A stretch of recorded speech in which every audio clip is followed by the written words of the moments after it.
With the constant postponement of the removal of petroleum subsidy, the incoming government of Bola Ahmed Tinubu will have a major decision to make when that government assumes office on the 29th of May 2023.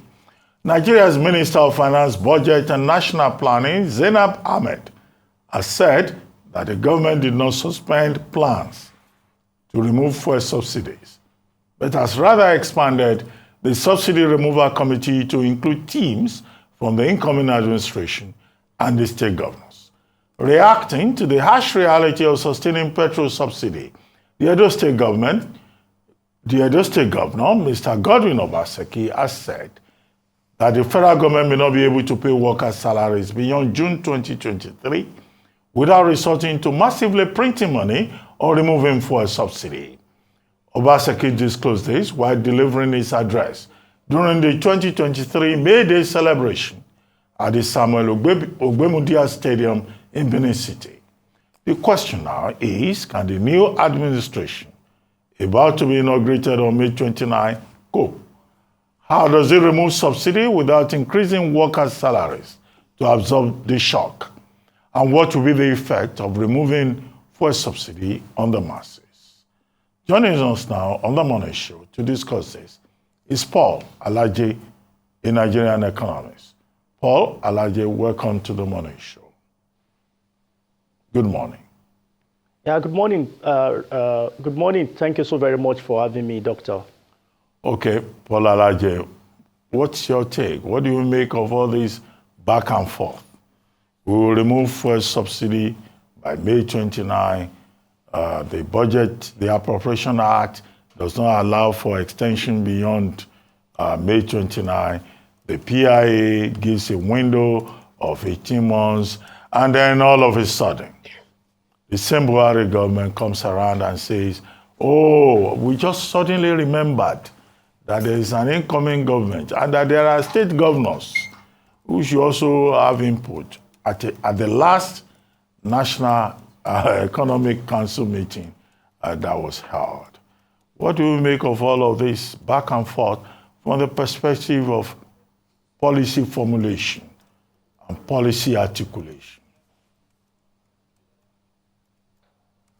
Well, I think I would liken this to a young lad that decides to sleep around in an area where there are mosquitoes. So he prefers to take bitter drug than to clear the mosquito so that it does not have malaria. The real problem we have in Nigeria is the decisions and policy that we are taking. As a matter of fact, in economic terms, Nigerians should not be paying for subsidy. Unfortunately, because of policy, because of decision, monetary and fiscal together, Nigerians are forced to pay, Nigerian government is forced to pay subsidy. Let me start by saying, in 2015, what was exchange rate? Official window, it was 199. A parallel market, it was between 320 to 360. If that rate were to hold till today, and we are buying PMS between 190 to 195, the truth is that there will be no subsidy. According to the GMD NNPCL, that is NNPC Limited, it said in February this year that the amount government is subsidizing per liter is 202 naira per liter, and that we are consuming up to 66. And he put the numbers together by multiplying it by 30 to say that government is now paying over 400 billion per liter. Now look at it, Doctor and the team and those that are viewing us from everywhere in the world. By how much have we devalued naira? It's now more than 200 naira because the official rate as we speak is over 460. So if we were at 199 and we ensure that we work on this economy, that we don't allow currency to be devalued, are we still going to say we are paying for subsidy? So who exactly is responsible for the management of the Nigerian economy? It is easy to say that people should pay subsidy. Remember, the president and the military head of state, Ibrahim Babangida, have had interest in removing subsidy. because there was no option for Nigerians. Again, we saw the head of state, Abacha. He tried the same. And on to civilian government under President Obasanjo, we saw what Mr. Adams Oshiomhole, who later became governor, the decision he took. President Buhari and his team had said there was no subsidy at the time. Later, they said there is subsidy. In fact, I must raise reference to 2020, when the then Minister of State for Petroleum had said subsidy has been removed. And the same GMD of NNPC had reiterated that subsidy had been removed. But I granted a number of interviews and said, clearly, those that are saying subsidy has been removed, they really do not understand the interaction of economies, different sectors of the economy. As I speak today, government is still paying for subsidy, partly because of policy and because of some other factors. So if you want to look at it broadly speaking, Nigerians should not be made to pay for for poor governance and poor economic policy that government of this country have made in recent time. Because if we go by 2015 exchange rate, then should we really say that there is subsidy? So that said, there are a number of other factors where I have watched on television the comment made by the governor of Edo State, and he spoke about printing money. He also spoke about the need to remove subsidy. In fact, I've seen a number of international organizations such as IMF and so on and so forth. They have made several submissions about why subsidy should be removed. But another thing where they've made submission about why Nigerian government should stop borrowing. And you see, when the governor of Edo State said about printing money, is speaking in technical terms. He's not referring to going to print physical money, and that will of course induce inflation. That is not what I think that is not what he's talking about. He's speaking, is using economic term to say when you borrow money without having to make a lot of progress within the economy, then it's going to have impact on your economy. So I would want to assume that he's speaking professionally. That when you look at it, how much do we have in debt as I talk to you? Officially 46 billion, that is officially known. But what we also know is that there is ways and means, and that between 2019 to 2022 alone, the cost of servicing only advances collected from Central Bank of Nigeria, not to pay back, to services was over 4 trillion naira just to service that debt that goes to Central Bank of Nigeria. And I can give you the figure. 339 billion was used to service in 2019. 912 billion was used to service in 2020. 1.22 trillion was used to service in 2021. And of course, last year, we spent 1.64 trillion to service. Now we have the devil and the deep blue sea. And we need to ask questions, because if you go by the way of borrowing, the incoming administration, talking about Senator Bola Ahmed Tinubu, will receive a debit check for President Buhari, approximately 70 trillion naira. That is not the money to build road. That is the money Nigeria is currently owing. Over 20 trillion on ways and means, over 40 trillion plus in debt stock, as announced by the debt management officer. And the debt stock, of course, is for the federation. We have other debt that is even projected in this year. So where is the way forward? The question is, if we are owing this much, are we saying we should keep borrowing? When he said we are unable to pay workers, I have my concerns, because there are provision in the budget already for how workers should be paid. And I also believe that Edo State also had a budget on how workers should be paid. And when you look at what was shared in the last FAQ, I'm talking of the money that was shared by the committee that is in charge of revenue to be shared among different tiers of government, talking about federal, state.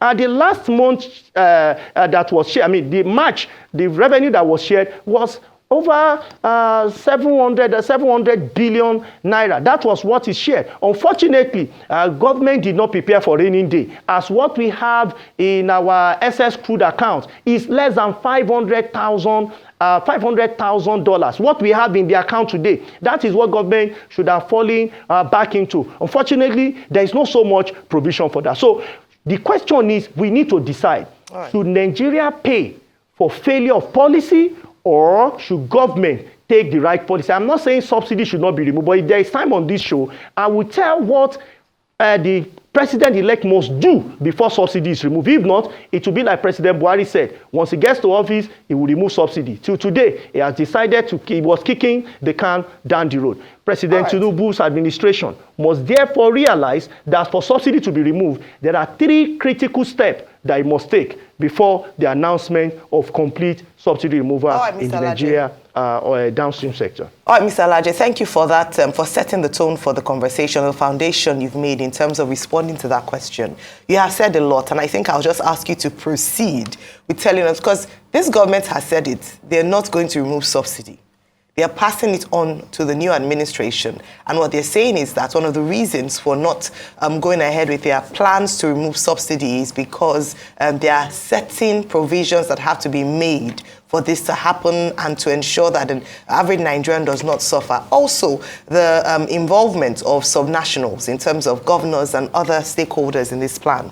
So, with your recommendations for the president-elect or the new administration, what should be put in place to ensure that they finally have not just political will to remove subsidy, which a number of analysts and organizations like the World Bank have said is a must for to revive the economy of Nigeria? What are some of the things that he ought to put in place? And may I ask you, in answering that question, to tell us a timeline for the possibility of removing subsidy from May 29?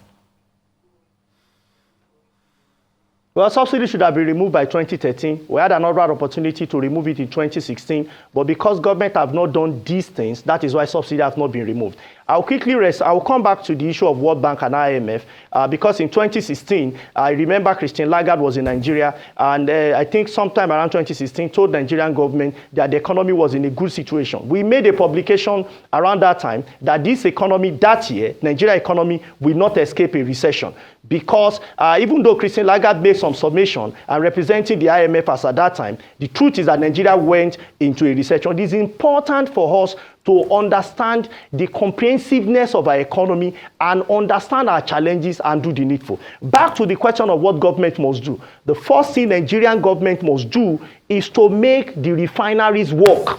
I will give you an instance. You know, last year or so, Putin woke up on whatever part of his bed and decided to occupy Ukraine.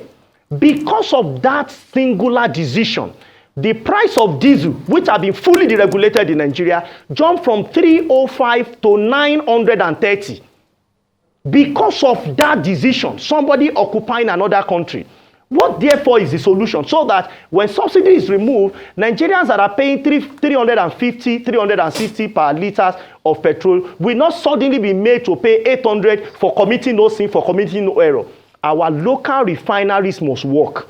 I've seen time and again, government is spending billions and billions of naira on making refineries work. In fact, we have workers at the dysfunctional refineries. That can only happen when government is managing a business.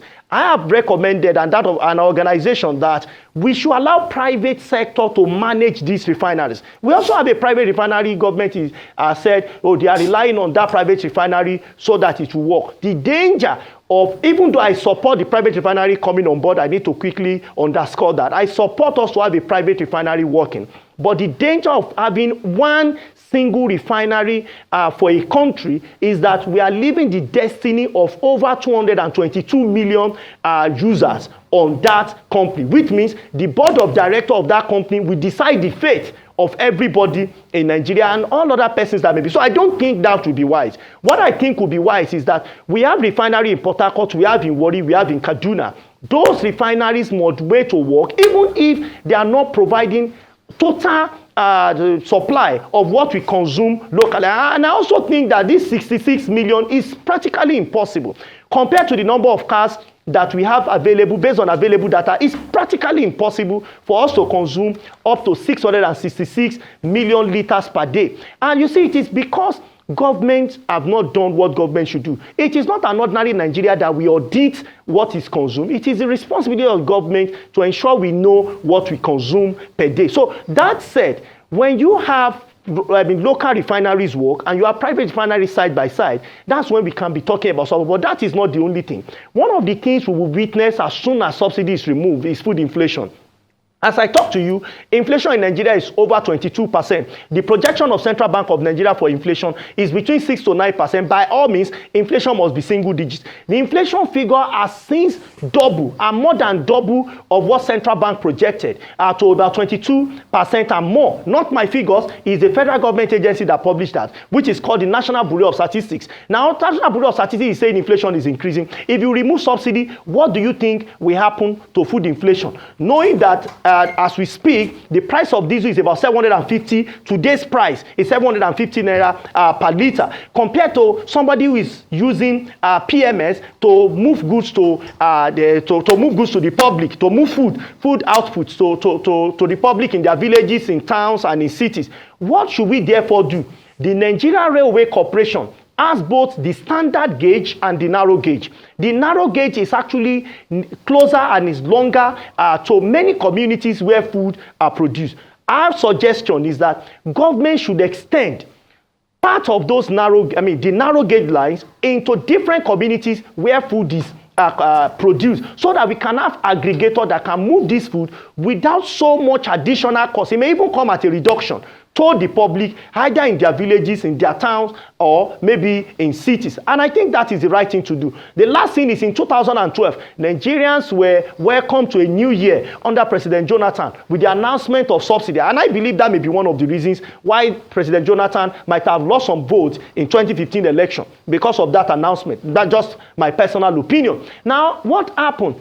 If the then Minister of Finance and the Minister in charge of the economy announced that government is coming up with a plan to cushion the effect of subsidy removal. As beautiful as the plan was, unfortunately, the announcement has been made before government started talking about providing palliatives for Nigerians. I think that the government should not make that mistake again. If subsidy is to be removed, we need to target poor communities that may not have sufficient funds to move people from where they are to maybe their places of work or their marketplace or whatever they want to go. Such plans should be put in place. When all of those plans are put in place, you can now be talking of subsidy removal. But most important of all of them is making our refineries work. Okay, Paul, good to see you again, my very good friend. Real quickly, in fact, there are modular refineries in this country, but the problem is they don't get access to crude. NNPC still sells crude to them in dollars, and you know how difficult it is to get dollars. But there are in fact, there are modular refineries that have capacity of over, close to 10,000 barrels, capacity, or even more than that. But the problem with them is no crude, and that's why they can't produce. So maybe if we ramp up most of those modular refineries. And you talked about the narrow gauge lines. Very good one, because I once asked the former Minister of Transport, and he said, the private sector can look at the narrow gauge lines. But we forget that the best mapped out rail network in this country thus far were those narrow gauge lines built many years ago that connects most parts, that you just need to rehabilitate and be able to get coaches on. We remember the good old days where cows were taking on rail carriages from the north to the south in this country. But the question I'd like to ask you is this. I want you to set an agenda for a phased removal of subsidy for this new administration coming, because they will be needing that agenda. Secondly, also, I want you to set an agenda for the possibility of a supplementary budget for this new administration. Because with the 77 trillion overhang, or the 70 trillion overhang, if this administration carries a deficit of about another 11 trillion, it keeps increasing, and we have more problems. With the interest of over 1 trillion that the CBN is going to pay this year on ways and means, because we've not done anything as regards ways and means. We don't even know if we are securitizing or not. So can we set an agenda as regards what should entail in a supplementary budget, which should be a big haircut from the over 20 trillion budget we have, obviously, because we keep spending money we don't have in our budgets. And secondly, a phased removal of subsidy. So let's see those analytical possibilities on the table.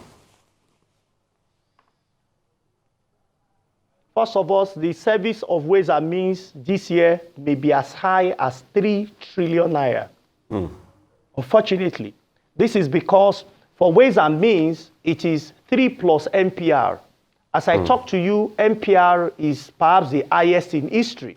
So when you calculate 21%, and to be charitable for the sake of this conversation, 20% of 22 trillion, what exactly will that come to? It's sounding like something even higher than 4 trillion. But to be charitable, we can be talking about something higher than 3 trillion on ways and means servicing. What we have budgeted for 6 months in PMS, a subsidy for 6 months, is around 3 trillion plus, 3 trillion plus in 2023 budget. What should government do? President Buhari in 2018 announced that the biggest challenge to Nigeria when he was making his budgetary submission in the Q4 of 2018, he was speaking to the National Assembly led by the then Senator Olubukola Saraki, that the biggest challenge government had is not 2019 election, but the biggest challenge government has is revenue generation. And I can tell you for free, there are organizations that are returning and they are performing between 7 to 10% growth rate. Again, not my figure. The National Bureau of Statistics revealed that even during COVID, those sectors are growing between 7 to 10%. The question is, if an organization, after carefully, if a sector, after careful audit, we discover that they are making trillions of naira, how then will such organization be paying less than 5 billion naira to government as revenue and charges and so on and so forth? The truth is, if we want to generate revenue, which is what this administration needs, the next administration also needs, we need to know where the monies are. Unfortunately, the equipment to discover what revenue people are generating, especially those that are in the tech industry. And when I say tech, I'm not talking about startups. I'm talking of organizations that have even gone beyond, they have grown beyond our country. Organizations, some of which are not even owned by Nigerians. I won't go straight exactly to the point because I'm on television. Where is this money? Quite a number of them, in our country that are returning trillions and trillions of naira, and I mean trillions of naira from this economy. But when you consider the environment where they work, of course they have their own concerns about how truthful government will be and the trust that they have in Nigerian government, the kind of faith they have in Nigerian government to provide necessary amenities, because perhaps they provide their own security and so on and so forth. But we all know some of these challenges. I think the first thing the president-elect should be thinking about is, how do I boost the revenue of this nation? How do I boost it from less than 10 trillion to approximately 30 trillion naira for federal government? And this will not come by increasing company income tax, because the companies are not performing optimally. I'm talking of SMEs, the small and medium scale. That's not how it's going to come. But there are some organizations, the rich, the elites, that makes revenue in large volume that are not properly collected. And I hope that the incoming administration will look beyond the effort that is put in place by some revenue organization in taxation. There is what we call other taxes. And this is applicable to also most of the state government that are afraid, if we don't remove subsidy, we will not be able to pay our workers. That means that if we don't, we are going to collect from FAC, if we reduce this, we will not pay. What happens to internet generated revenue? What happens to IGR of states? Which is not what we are talking about.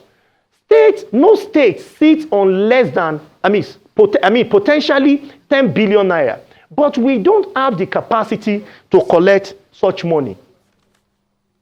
Okay, Paul. Well, thank you very much. Just to say, they are talking about 3.3 trillion likely to be spent, or 3 trillion plus, according to you, on fuel subsidy this year.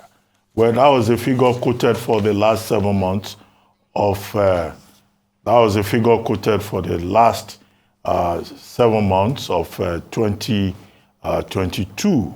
And there are some other economists projecting that this year, Nigeria is likely to spend over 6 trillion on subsidy. But that's not my question, just giving information. I don't know whether you heard me earlier. Did you? I was saying that... No, sir, I didn't. Yeah, you were saying fuel subsidy will cost about 3 trillion this year. Some other economists are saying it will cost up to about 6.6 trillion. And that 3 trillion figure was for the last 7 months of 2022. 3 trillion for 6 months? Yes. Yeah. 3 trillion for 6 months? This year? Well, but I'm just giving you other information. 3 trillion for 6 months. Yeah, okay. So, but I'm just saying for the whole of 2023, some other economists are saying it will cost 6.6 trillion. But what many agree upon is that it is unsustainable. But I wanted to ask you, we're in the week of Labor. Labor Day was on May 1. And one of the demands made by organized labor is that, one, Nigeria should not incur more debt obligations. 2, that Nigeria should stay away from the $800 million that we're told had been secured from the Bretton Woods institutions to address the removal of subsidy and provide palliatives. What do you think? Because organized labor is now saying this week that they will engage with the incoming administration and make sure that nobody collects $800 million on behalf of Nigerians or collects more debt. Can this economy move forward without more debts, without more ways and means, which you also refer to? It's going to be practically impossible for the Senator Bola Ahmed Tinubu to run without borrowing. It's a bitter truth.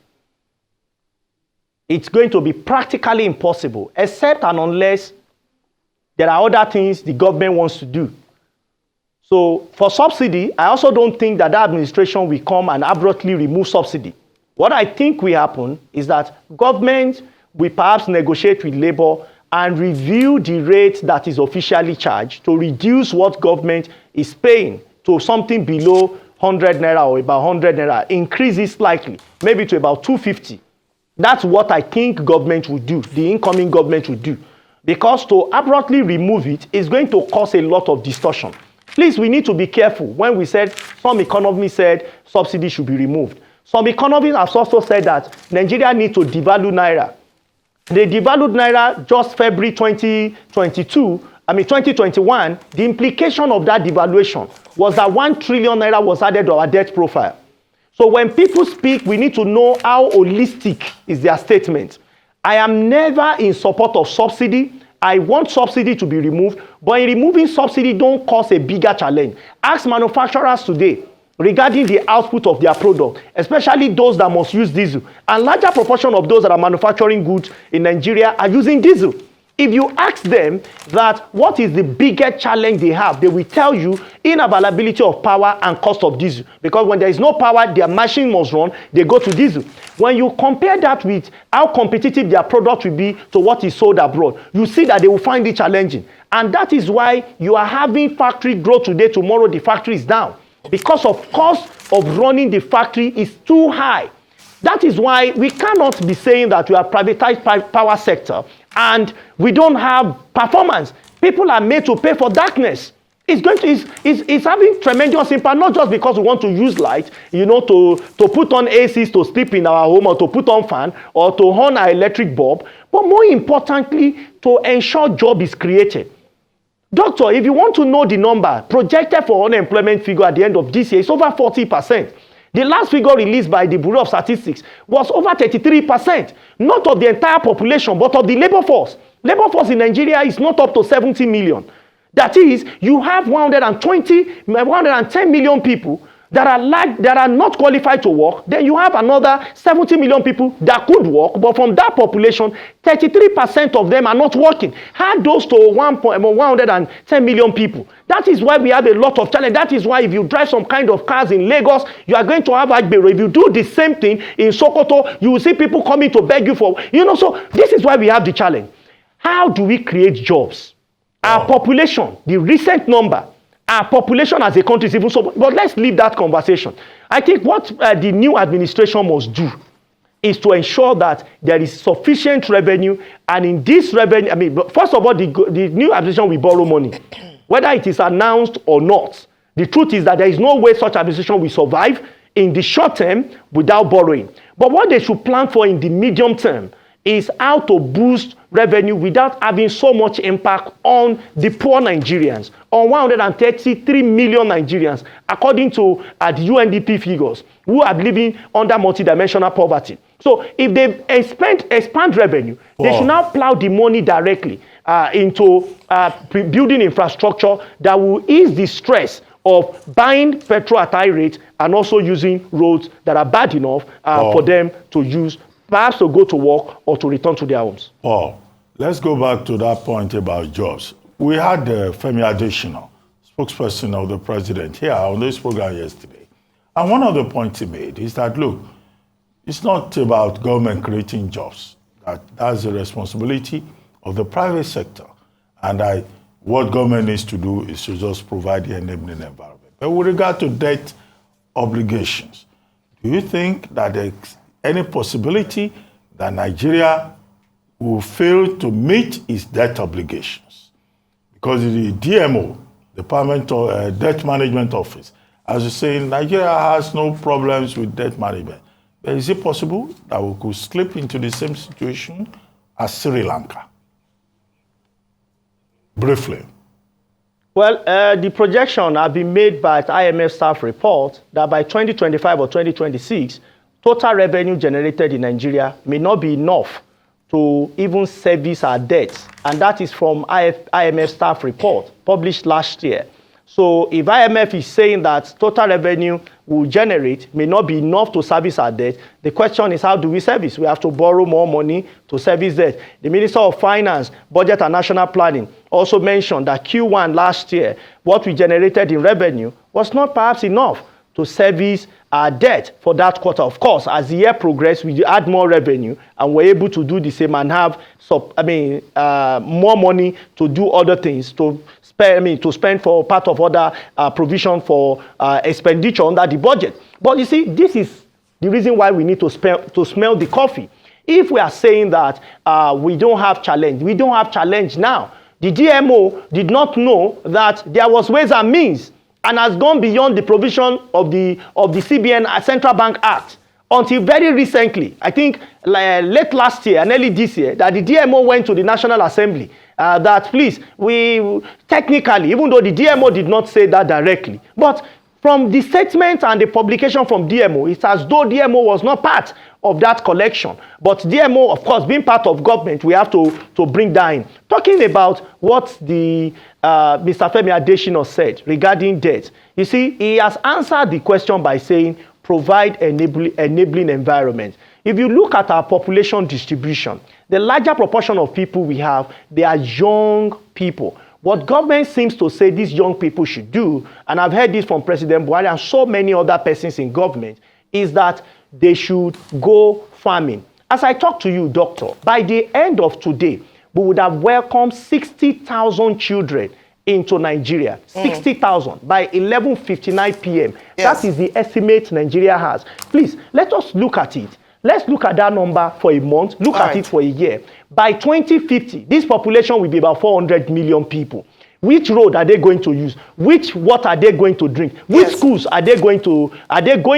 You know, so the environment is not there. If the environment is there, more private sector persons will create jobs. If there is no power, unfortunately, there is nothing we can. And I'd like to ask Mr. Femi Adesina this question. If he wants to go on holiday, which country will he prefer he goes to? A country that has the kind of power supply we have in Nigeria, or a country that have relatively constant power supply? This kind of insecurity that we have in Nigeria, or a country that is relatively secure? I think those are the questions we should ask those that are leading us today, so that they can be better in making economic policy for us as a people. Very important questions you've raised there, Mr. Paul Alaje, and thank you very much for your time this morning in terms of analyzing the fuel subsidy conundrum, as well as other issues around the economy, and setting an agenda for the incoming administration.